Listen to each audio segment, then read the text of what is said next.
Hello and welcome to this week's Bible in the News.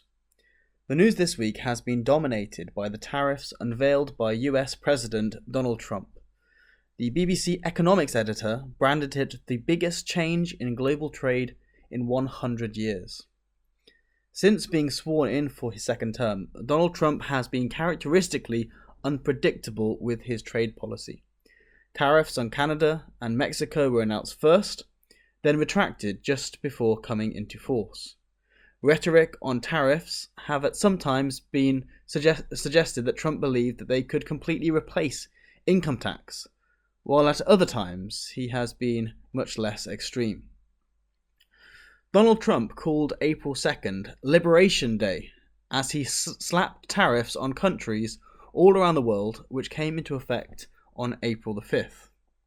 The whole world is in a state of shock, some beginning to believe that this is the start of a new normal, while others still believe that this is nothing more than a negotiating play by the man who prides himself in writing the book, The Art of the Deal. It is possible that neither of these theories are true, and in fact the strategy is more of a blend of these two extremes.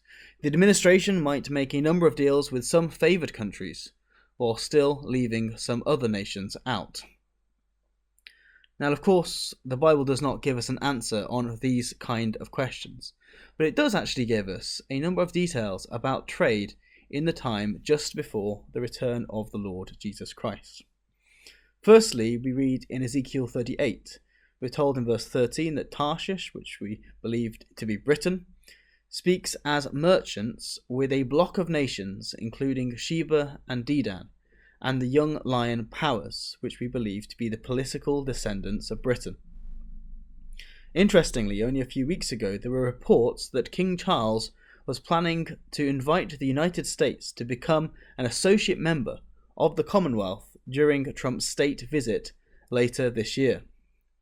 Trump commented on these reports on his social media platform Truth. He said, "I love King Charles. Sounds good to me," implying that he might accept such an offer.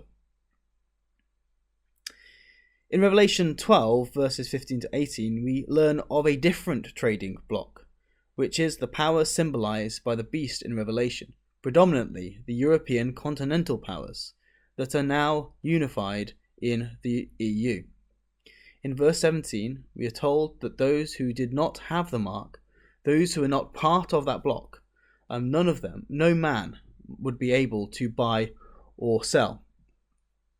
In Revelation 18, we have prophecies about the lamentation of the traders with that bloc, or of that bloc, listing all the various ware that they would have traded with that Babylonian system.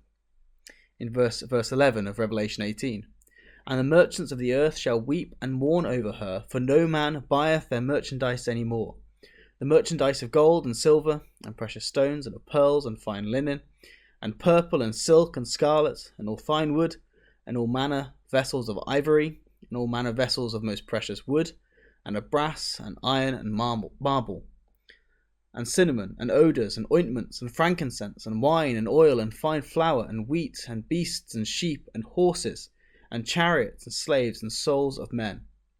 And the fruits that thy soul lusted after are departed from thee, and all these things which were dainty and goodly are departed from thee, and thou shalt find them no more at all.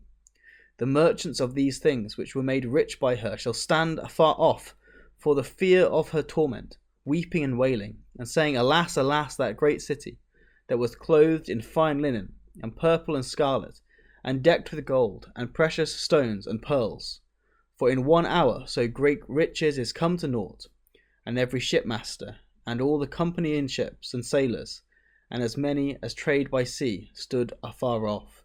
And here we have a vision of the picture of this system being destroyed in the future by the work of the Lord Jesus Christ, and how the nations of the world, those who have been trading with this bloc, will weep for the loss of those riches. And so while we do not know what will come from the news of the last week, what we do know is that at the time of the end, world trade will be much more divided than it is now. There will be this European trading bloc made up from the kings of the earth in Revelation 18 verse 9, which trade with it. But there will also be another bloc, a Commonwealth trading bloc, made up of Britain with her political offspring nations. Many are in the Commonwealth today, along with Sheba and Dedan, the nations in the Arabian Gulf. When the Gogian forces descend upon the mountains of Israel, and at that time the counterbloc, Tarshish with her allies, will criticize the attack, but will be too weak to prevent it. This has been Paul Barnes joining you for this week's Bible in the News. Join us again next week for another edition of Bible in the News.